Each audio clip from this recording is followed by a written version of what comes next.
వేసవి సెలవులు, అంతులేని ఆటలు, మర్చిపోలేని జ్ఞాపకాలు.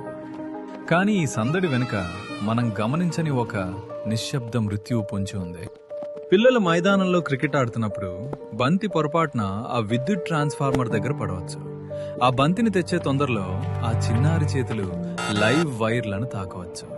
గుర్తుంచుకోండి, ఆ ఒక్క సెకను ఉత్సాహం జీవితాంతం తీరని వేదనగా మిగిలిపోవచ్చు.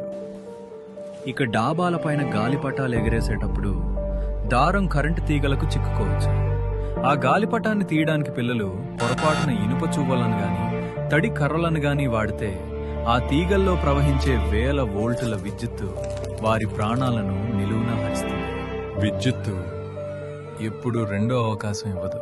దాగుడు మూతలు ఆడుతూ పిల్లలు నిర్మానుష్యంగా ఉన్న బిల్డింగుల్లోకి వెళ్తుంటారు. అక్కడ నేల మీద తెగిపడిన కరెంటు వైర్లు ఉండొచ్చు.